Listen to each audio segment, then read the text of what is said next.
need to roll back that idea that economics is going to save the world. So it's not the utilitarian notion that we might have of this is my land, how can I exploit it? You don't just do a tick box exercise and say, well, this is a sustainable solution to your problem. And so that's why we need to take an integrated approach. Communities live integrated lives.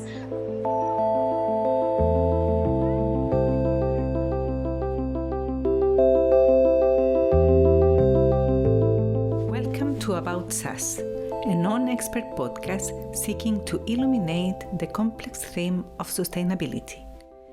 We do this by listening to researchers, practitioners, and people worldwide from different disciplines, backgrounds, and experiences working towards a sustainable future.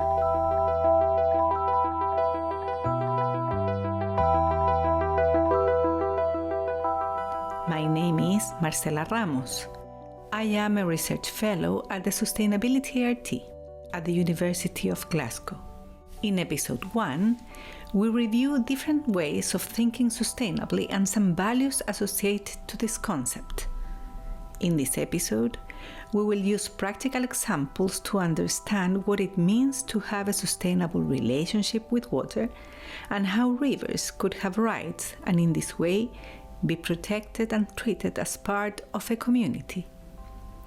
We will also discuss about food production systems and the enormous influence markets and finance have in shaping this sector and what we eat.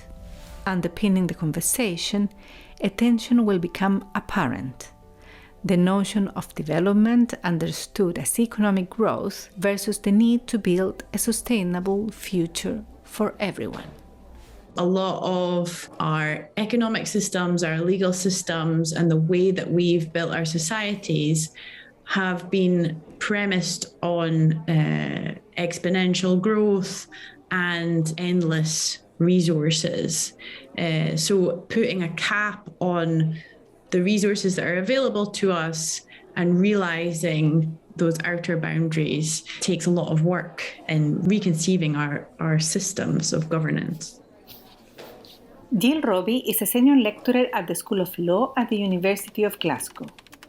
Through her research, Jill seeks to understand how our legal systems drive a given relationship with water, a connection that is not sustainable, as it is based primarily on ownership and the exploitation of what we believe to be ours.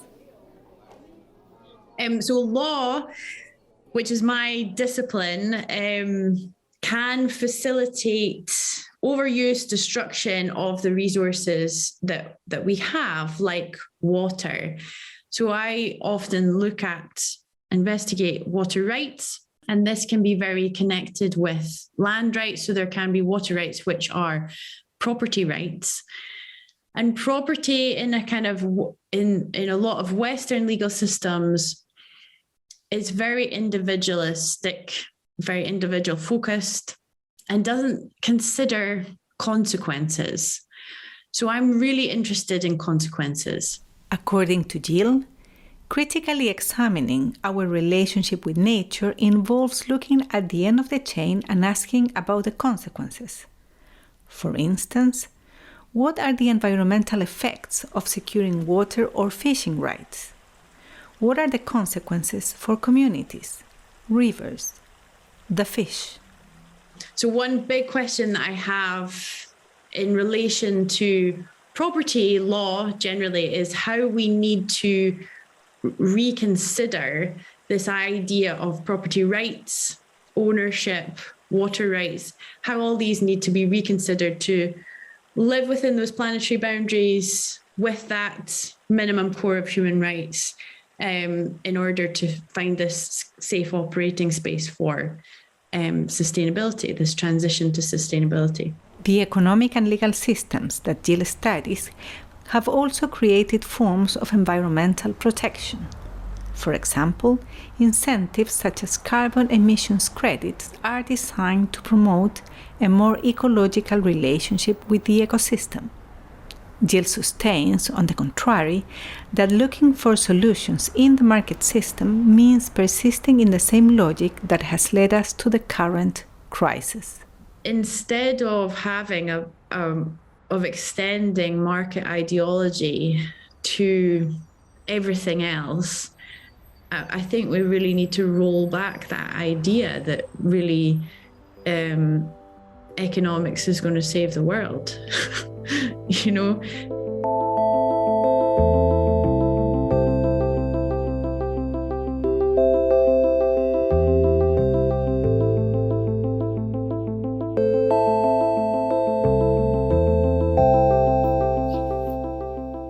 The story we will tell now is an attempt to do things differently using the law system. It takes place in Colombia and is about a community that gets the state to protect the rights of the Atrato, one of the most voluminous rivers and also the most contaminated due to mining activity. The Atrato River is located in northwestern Colombia. It crosses the Chocó department, where Hume arrived, leading a multidisciplinary team that sought to explore and understand the significance of giving legal rights to a river. La historia de un río lleno de vida y de historias. Una cosa es el oro, otra la mina y otra el minero. Between 2016 and 2023, countries in the world assigned rights and legal status to the rivers under serious environmental threats. And these are the Atrato in Colombia, the Wanaganu in New Zealand, and the Ganges and Yamuna in India. So I guess these were quite pioneering legislation or quite pioneering court rulings. And in my own research, I work on the Atrato River in Colombia, which was recognized as a bearer of rights by the Colombian Constitutional Court in 2017. Now, the reason why this is significant was, one, it was a popular action, so it was a community-based action brought against the Colombian state because of their neglect to address the socio-environmental kind of problems that the River Atrato was facing. So it really was an act of resistance, using the law as a form of resistance by communities who sought for protection in the river. So this, in terms of political strategy, I think is extremely important, but also in terms of the outcome. So in the outcome, the court ruling, which is quite a lengthy document, really calls attention to the fact that the Colombian state has failed in its duty of care to both the river and the communities around the river. It's premised on a notion of biocultural rights. So the concept of biocultural rights recognizes the inextricability or the inextricable links between people and their natural environment.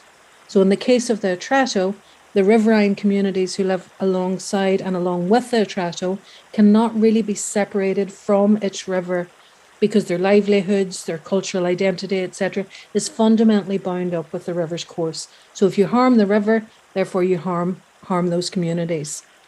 Hume is a professor of Latin American politics at the University of Glasgow. Like Robbie, Mo aims to understand the connections between legal changes, the natural world, and communities. Mo analyzes the political and cultural aspects of these transformations. Now, this is really a recognition, rather than some kind of fancy legal language. This is a recognition of their ancestral knowledge, of their way of living. So symbolically, I think that recognition is hugely important. So we have all of this very fancy kind of legal language, these new concepts, new debates around the rights of nature, which throw up a whole kind of range of its own kind of philosophical and practical questions. But fundamentally, for these communities, this was recognizing how they live and how they wish to coexist in their territory. Their territory is what they conceive of as a space for life. So it's not the utilitarian notion that we might have of this is my land, how can I exploit it? Instead, a territory includes land, it includes river, it includes flora, fauna, and also the people who inhabit. A multidisciplinary team studied the Atrato River. Remote sensing and mathematical models were applied to map the river's changes, diagnose its damage in terms of deforestation, and understand what had happened in all these years of pollution. So for me, I think working on this case threw up lots of really interesting questions. I think it has encouraged me on a personal level to really think about what nature is and how we coexist with nature. But it also, as someone who has historically worked on violence and conflict, it's also encouraged me to really think carefully about the wider ecology of conflict and the role that the natural environment plays, both as a driver of conflict, but also potentially as a driver of peace.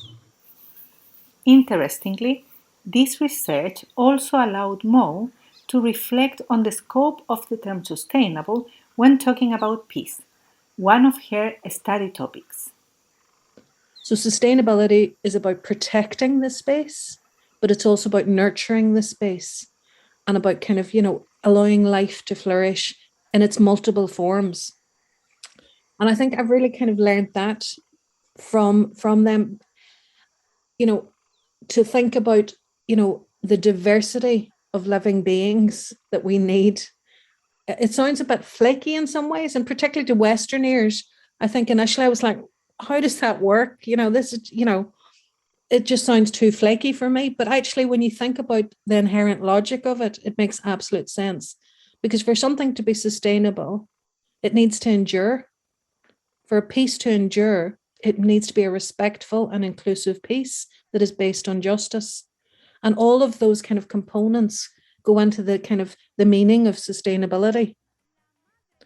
For a peace to last for a few years, it's not really durable, it's not really sustainable. And that usually means that there's something kind of flawed in its foundation. But also I think when we think about peace, we think of it as the end point of a conflict rather than the starting point. And I think that's really, really crucial. The real hard work of peace building begins once the agreement is signed.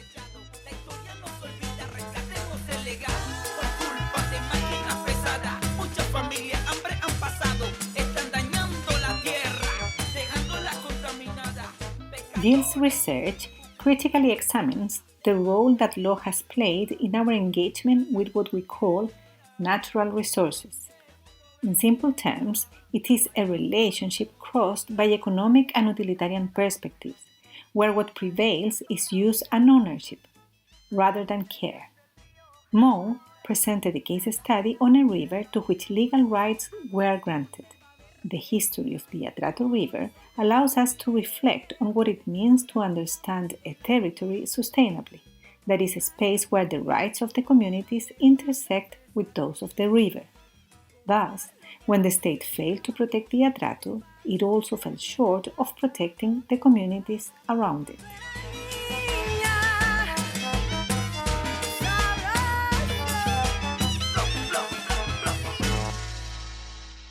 When I think about sustainability, for me, what it really invokes is the need for a fundamental shift in the approach to both national development and individual growth strategies of different businesses and financial models, away from a logic of producing as much profit as possible in a short time frame, towards an approach to the economy and to society that recognizes that there's an almost inbuilt trade-off between pursuing growth and further industrialization and protecting the environment and conserving the ecological and social structures that are not only necessary for future development, but are also fundamentally life-giving and life-sustaining for humans, but also for other species and for the planet.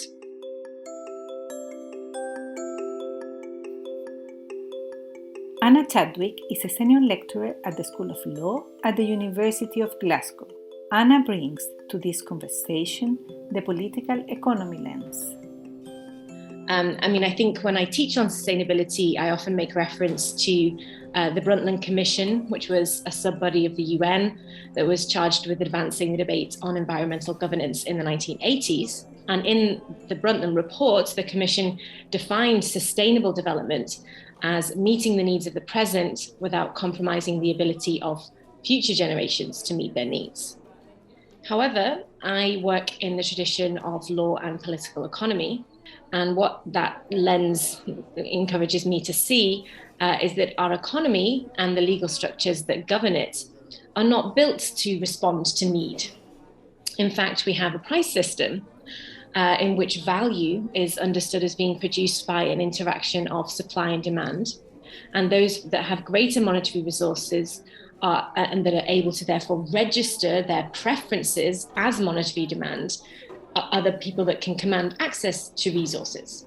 That is how the price system works. And there's been a lot of effort, and a lot of thinking in terms of trying to lift barriers to enabling these kinds of mechanisms to be the mechanisms that govern the redistribution of resources.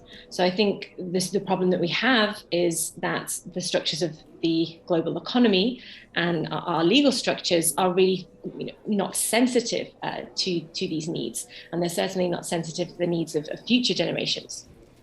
One of Anna's areas of study is food production systems and the way we eat. How and why we consume what we consume, and how much of this is explained by global forms of production.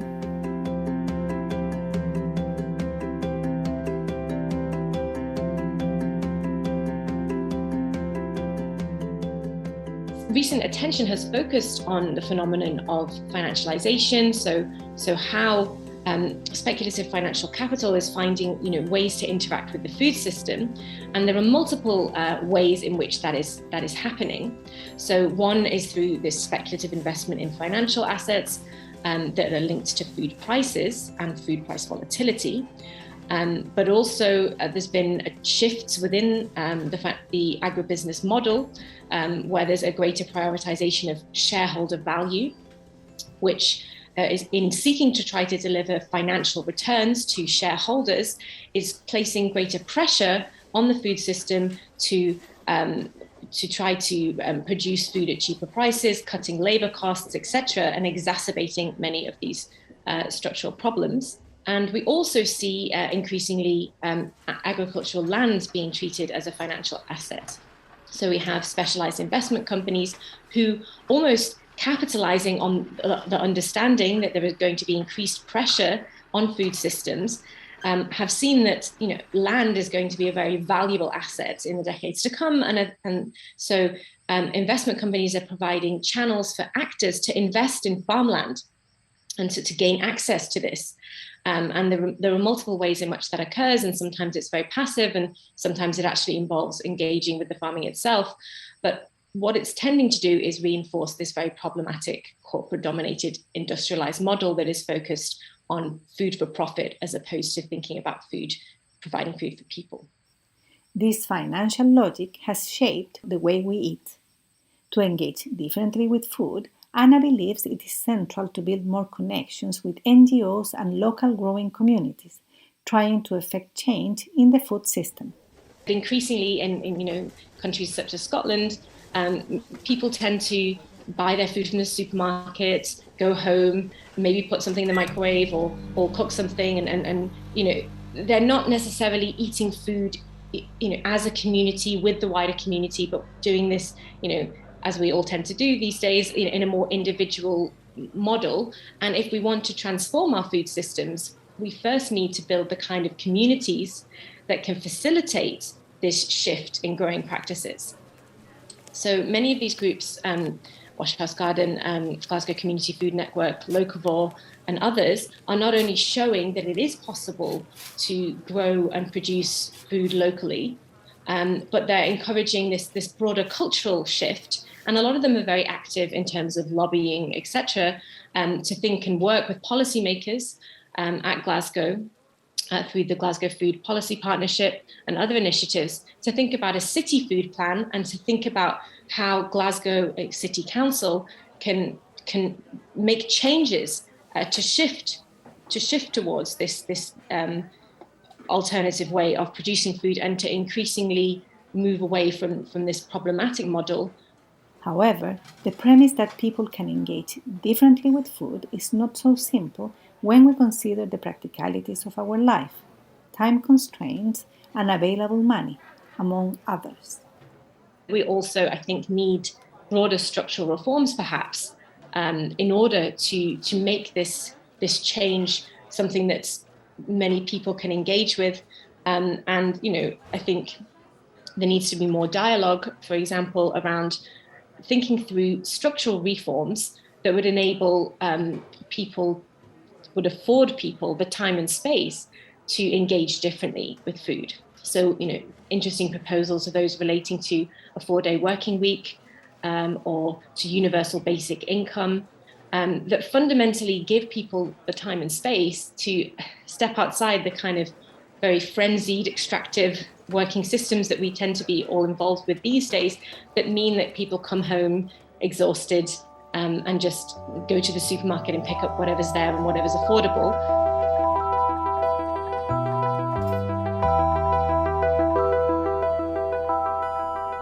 Throughout this second episode, we have examined how legal, economic, and political systems shaped our relationship with the world around us, and to what extent acting sustainably challenges those understandings at different levels. In episode 3, we will use different scales to discuss the complex relationship between sustainability, farming, and agriculture in a world exposed to two interconnected and severe challenges: climate change and food crisis. AboutSUS is produced in collaboration with Multiplied By and edited by Emilia Robinson. If you want to delve into some of the definitions, authors, and approaches we have presented in this episode, please visit our website, where you will find useful resources, documents, and links.